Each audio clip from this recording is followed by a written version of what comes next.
Let's adjust the camera a little so you don't get a great big white wall. Good morning, everyone. Just adjusting my camera a little, tweaking things. Well, trying to tweak things. Hang on a sec, it's gonna wobble. There we go.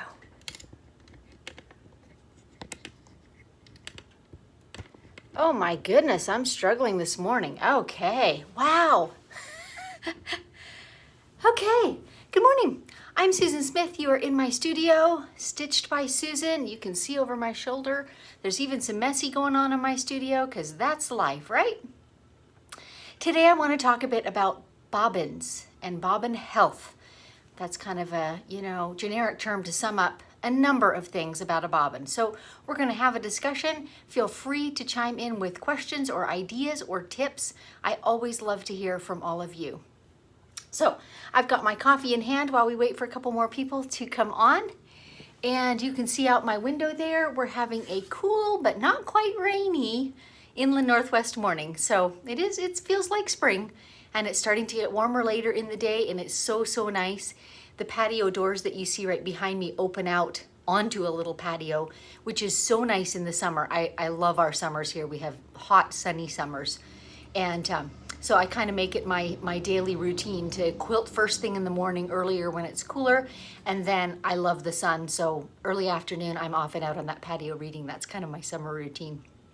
So Kathy, good morning from sunny Utica, Michigan. Hi, Kathy.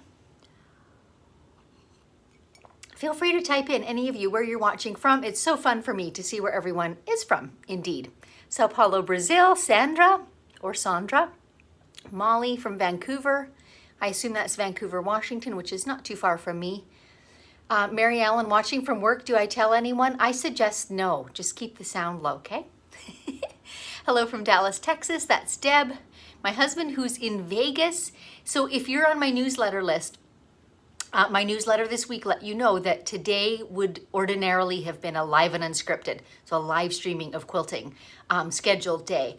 But Dave had an opportunity to go and see Sting live this evening in Vegas, and he has been a Sting fan as long as I've known him, more than 30 years. So he couldn't miss up that opportunity to go. So I'll be going live and streaming the next 2 Fridays, so Friday 2 and Friday 3 of April. So you won't miss out on any sessions. The schedule's just changing up a little bit. So that's where he's at. Okay, one more sip of coffee and we're gonna get talking. I saw Laura coming in from Wichita. Let's see, others. Sam in Victoria, Australia, awesome. Catherine, Fort Worth, Texas. Angela from Alberta. Sandra Kay's in Washington State. Yeah, Deb is recommending the lady who's at work to just shh, don't say anything. South Louisiana, San Antonio, Texas. Colbert, Washington. Oh, that's just a stone's throw from me. Okay, let's get started. I want to talk about Bobbin Health today.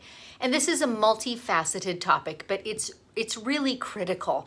If your bobbin is not working optimally, you just aren't going to get good stitching. And really, honestly, this is true at any machine.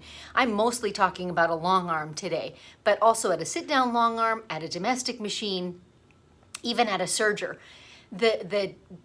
The way that the thread flows through the bobbin, sergers don't have bobbins, but the way the threads flow is what ultimately controls your stitch quality and whether you're happy or whether you're gnashing your teeth in frustration. So let's talk about a few things kind of specific to the long arm today. So this is my long arm Stella over my shoulder. She's a Bernina Q24. A couple of you have been asking, I do have the Qmatic system. That's why you're seeing the computer screen there. That's the robotic system. I still am a freehander at heart, but I'm trying to expand my repertoire of knowledge. So I'm learning that Qmatic system. So I've been doing a few digitized quilts, and it's an education for me. But you know what? Bobbin Health holds true. You know, there is no magic pill. Pushing a button to push play on that robotic system does not fix any bobbin problem still. So this is still super critical, even if you've got an automated system. And I'm going to try and slow down and quit tripping over myself. Okay, the main parts with a bobbin are the bobbin, and many long arms take what we call an M-class bobbin. It's a larger capacity bobbin. Mine holds about 100 threads, 100 yards of a 40 weight thread. It holds over 200 yards of the 80 weight deco bob. So they're a good sized bobbin. Some machines will have a right and a wrong side. In fact, most will, a better way to fit them in the machine. Some machines have, and I know you're not going to be able to see this on camera, but maybe if I wobble it, the inner core of the Bernina bobbins have a kind of a grid on the metal, so it's just a little bit more grip, which is helpful when you're winding the bobbin. Some machines have ridges or some other aid, some don't have anything at all. So that is something to look for in a bobbin. And then there's the bobbin casing. And again, these are fairly universal. They usually all have a latch. And when you pull the latch out and you've got a bobbin in there, it holds the bobbin in, so you can now handle this bobbin and it won't fall out. And then as you put it into the machine, you let go that latch and then it lays in flat. But this is a really critical part in a bobbin. Do you see inside mine is that little shiny round kind of spring? That is called an anti-backlash spring. And bobbin casings all have something that does this task. And I'll talk about some other things in a moment. But the anti-backlash spring it's a curved piece of metal, and it's got a little bit of tension on it. So watch when I put my bobbin in. My bobbin has a little bounce to it. Can you see that? That's the spring that's in that spring. And the purpose it serves is when you're stitching along and thread is spooling out from your bobbin and then you stop, you don't want the bobbin to keep on turning. Then you're gonna get a gnarl of thread inside it, right? So that anti-backlash is to keep the bobbin from keeping on spinning or lashing back with the spin. So that little bit of tension when it's in the machine, there's always that little push on the bobbin. So when you stop stitching, the bobbin stops turning immediately. So folks that use pre-wound bobbins, that's not something I'm super familiar with. So some of you may be able to chime in on if there's specialty ways that you load your bobbins, but I do know that you can get a small magnetic disc that takes the place of that anti-backlash spring, so it won't necessarily have this little bounce, but it will serve the same purpose of when you stop pulling thread, the bobbin stops turning because of that small magnet. So that is really critical, and it's a couple dollar part. And so if it has lost its bowing, you know, or if it gets badly bent in some way, I recommend a fresh one. You will save yourself so much headache if it is working and serving its purpose beautifully. Because you can imagine, if the bobbin even does a half an extra turn, you're gonna mess up when you go to start stitching again. It's not gonna have correct tension on it, right? It's gonna pull awkwardly. So it's a small and an inexpensive part, but critical that your bobbin stops when you stop sewing. Okay, let's go back through a few comments because I'm seeing them come in here. Hi from New Jersey. Deb, my winder does not work well, so I use pre-wound. Tension is pretty good. Good. I'm always happy to hear that. Suzanne in Northern Colorado. Marilyn, you're up early, girl. Yes, I am. I can tell you more about why in a minute if you like. Laura, do you take the spring out when using a pre-wound bobbin? I don't, and I just used a pre-wound the other day that I was sent as a sample. And the bobbin itself doesn't have that tension in it. It's just a bobbin. So I left my spring in, and I believe you would leave the magnetic core in as well too, if that's what you had. There are I've read that there are bobbins that have cardboards on them, and so I don't know really more about that. I'm not gonna get myself deep into that conversation when I don't know what I'm talking about, right? Karen, good morning from Virginia, late to the party. Deb, I have not tried the magnet with pre-wound. I use the spring. Me too. I've honestly never tried the magnet personally, but I hear quilters talk about it and they have good success with it. So I think that it's an option. And perhaps it doesn't wear out like the magnet does. But I mean, over all the years I've quilted, I think I've replaced that magnet perhaps 2 times. And one of those times I replaced my whole bobbin casing. It just, well, we'll talk about some more bobbin features in a minute. It was not working well anymore, and I replaced the whole casing. So one additional time I've replaced that spring. So it's not like you go through them every month by any means, but it's one more thing in our arsenal of checklist. Is this what's causing tension issues, right? It's just so helpful to have a list of things you can run down, and this is a critical one. Okay, so let's talk a minute about the bobbin casing. And of course, I'm not really showing close-up photographs on here, so how well you can see this, I'm not sure. But every bobbin casing has this, let me get up where you can see it, has this metal collar that the thread goes under, and that is what controls the tension on your bobbin. And on the heels of that, of course, every bobbin casing has a screw whereby you can adjust that tension.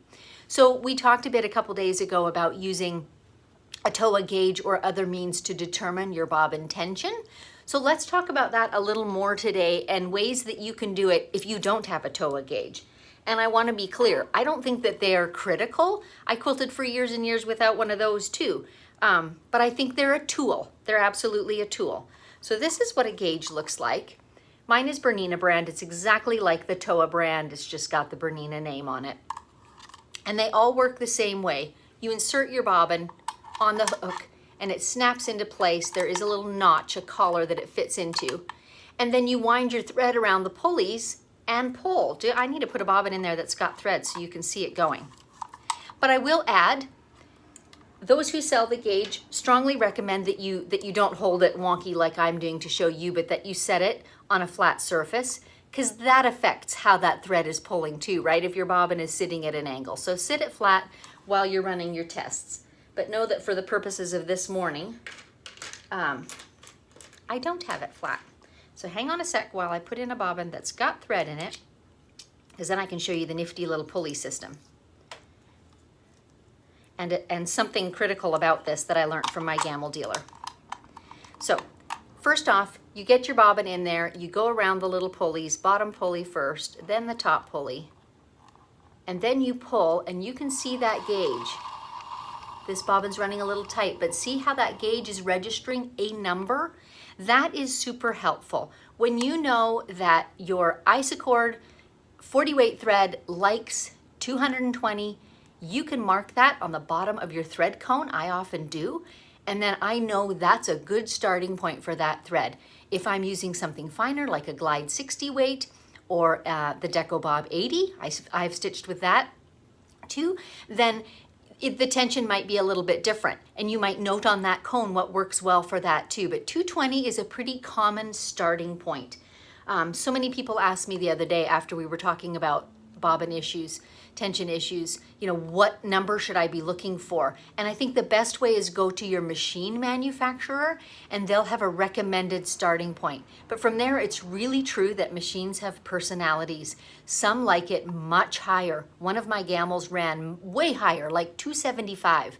And that's where it was happy and where I got the best stitch quality. And I had a service technician over one time that was helping me figure that out, because I don't know that I would have ever gone that high on my own. And he said yes, and part of that was my 100% polyester thread, which has a little bit of stretch to it, a little bit of give. So all those came into play, and he recommended I go high, and turns out it worked. So I would say nothing's off the table. Try things. I often recommend that you get into Facebook groups if you're on Facebook at all. There are lots of groups, general long-arming ones, but there are quite a few as well that are specific to brands. And that's a great place to get into and ask these questions, especially the brand-specific ones, because there's just a wealth of information in there and people share so freely. And sometimes you have to read through a lot of comments that don't apply or stories people are telling, but the fact remains there is a wealth of information there, and it's just a really good source. Lauren is just chiming in. Good morning, happy Easter. And I never said that early on. Happy Easter weekend, everyone. For us, it is a great time of celebration. We're having, as you can imagine, a massive service at our church, and then we're meeting some friends for lunch in their home in the afternoon. So I'm really looking forward to it. Okay, side note. I was going to say something else about the bobbin that the same gamble technician told me, and it was just such a good tip. And this one thing is what sold me on using this gauge. So let me show you something else first. Commonly, you will hear quilters say that you can judge your tension, and it's true, you can, by setting your bobbin in the palm of your hand and lifting up. And you should be able to lift that, I'm sorry, I've got to get up there.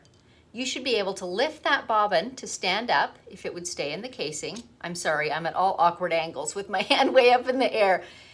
You should not be able to pick it up off your hand, but almost. That's a good judge of tension too. So I did that for a long time. Lots of quilters swear by that. That's all you need. And it's true, that's all that's critical. But let me show you one thing about the gauge that I love. So when you get it all in your trusty little pulleys, okay, watch the needle, watch how it doesn't move much. So when I'm pulling on the thread, it's a steady tension, a steady draw. And this is what the technician pointed out to me. Every once in a blue moon, you will get a bobbin that's not consistently wound, and that tension spring will go wong, wong, wong, wong. Even though you're pulling the thread slowly, it's wobbling. That is faulty bobbin winding, and you'll never have success with a bobbin like that. And that is something that you can't find by dangling in your hand. So if dangling in your hand is working for you, you know, if it ain't broke, don't fix it. But if you're having real trouble getting your tension dialed in, you might consider using a gauge. You might consider borrowing a friend's and just see if you just need that little bit more precision. Again, some machines are really, really picky and some aren't. So it just depends. I'm so lucky my new Bernina is not very picky. I think I've only used 3 kinds of thread since I've had her. And minuscule tension adjustments is all I've had to do. So it has been so simple. We probably should talk about how much you would adjust tension in a bobbin. So we were talking about the little screw that controls the little metal collar that controls the tension on the thread. If I'm doing an adjustment on my tension, you know, think of that screw as the dial of a clock. I would go perhaps 5 minutes, maybe 10, and I would call that an adjustment, and I would try sewing again and see what happens. Don't be cranking 30 minutes on the clock. It's going to overkill for sure. So tiny adjustments until you get to where you're going, that's the ticket. Okay, let's look at the comments again, see if anyone else is giving some great comments. Let's see.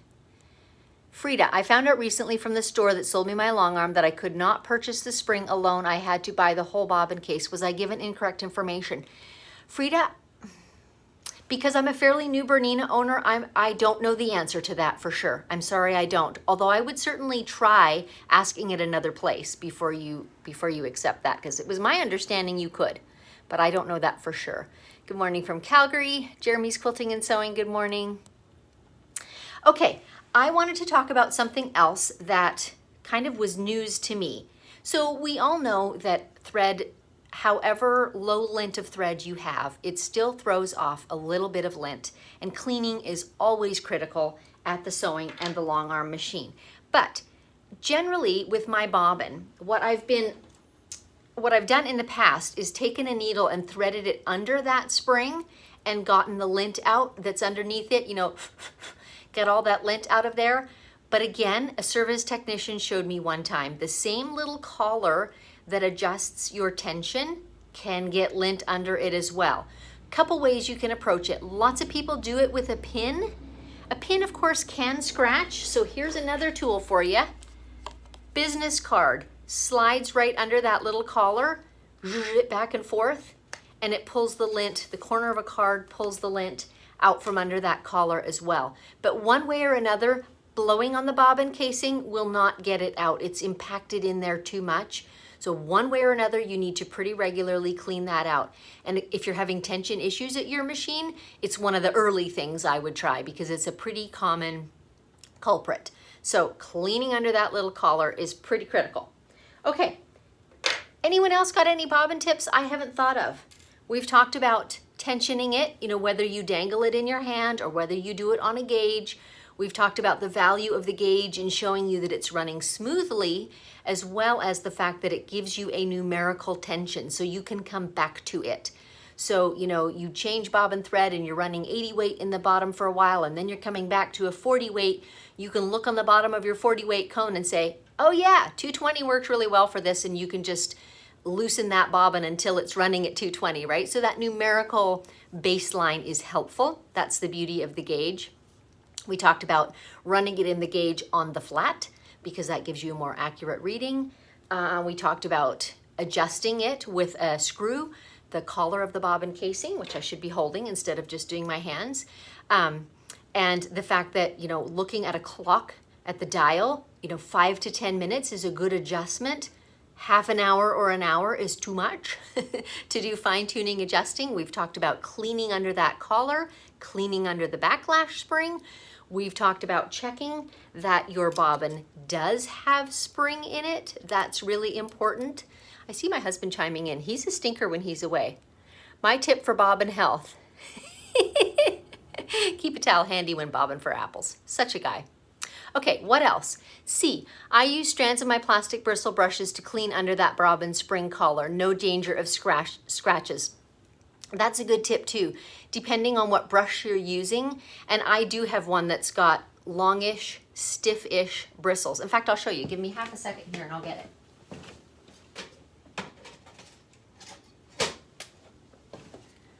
This is my favorite brush for cleaning around my machine. I used to use a paintbrush, which works too. It's wider. The bristles get, they fray and they get all fuzzy, which is good for picking up lint. But I quite like these stiffer bristles because you can just poke them into areas and they go all the way in instead of skimming over the top. I think I paid $1.69 for this kitchen type brush. So this would work under the bobbin too because those bristles are stiff enough that you can actually jab, I keep forgetting to raise my hands, jab them in there and they poke right out the other side. Can you see that? They're coming right out the other side, cleaning that all out. So yeah, brush is a good tip. Amy Farrow, thanks Susan for demonstrating how to use the tension gauge. I've used mine a few, but wasn't sure I used it correctly. Good, I hope that was enough of a demo. There's probably better ones, honestly, on YouTube. But having it flat is pretty key because you'll get a different reading if you hold it in different ways. So, you know, you probably could be consistently holding it on a slant, but how would you know what that slant was? So flat is key. Flat is key. I saw a comment and I missed it. Marilyn, I always check to see if bobbin is loaded correctly. We all get in a hurry and know better, but ask me how I know. We all have done that, Marilyn. And I was actually thinking yesterday, I was loading my machine and thinking, kind of without realizing it, I've done this with my past machines and now I've done it with my Bernina. I kind of have this habit that I get into when I load a bobbin. So the Bernina has, when you put the bobbin casing in, if you let go of the latch, the last like 1/8 inch, there's an actual audible snap. So I'm getting in the habit of not putting it all the way in, holding the latch, but putting it part way in and letting go of the latch and then snap. And then I have a thread cutter and then I close my door and then I'm off and sewing again. So I kind of do it systematically. So whatever your machine is, I think that's a good tip, Marilyn. And I think it helps if you get in this system of I do this and this and this and boom. And maybe a system also for when you change bobbins. You run a tension check, you run a brush under that collar, you know, whatever the thing is, you get into the habit of doing those things or doing them once a day or whatever the case may be. But it helps when it's habitual. I know a lot of you maybe don't quilt the volume that some of us do. And so, you know, if you only fire up your machine once each weekend or even once each month, you might not remember all those things. You might want to actually keep a little checklist that you should run down. I think it's almost more critical if you don't run it for some days at a time. You know, remember your oiling, remember to clean this area and that area, and perhaps thread freshly, right? If thread's been sitting in the tension gauges for a while, all that might make enough of a difference that you get annoyingly poor tension when you start. So it's probably worth running down through that little checklist. Okay, I think we've talked enough about Bobbin Health. We've been on for 23, almost 24 minutes, you guys. Holy smokes. I was going to tell you what I was doing today in case you're interested.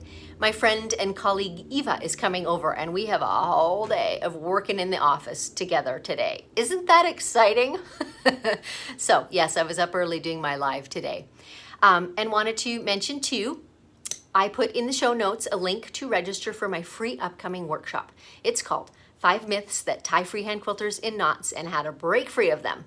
These are just the most common things that I hear from quilters and things I've dealt with myself that say to me, oh, I could never do that. And I'm going to bust those myths out of the water. I have pictures to demonstrate and prove my point, lots of pictures. So that workshop is free. It's coming up on April the 15th, which is next Saturday, and the registration link is in the show notes. So feel free to sign up for that. And whatever you're doing today, enjoy it thoroughly, and I will chat with you again tomorrow.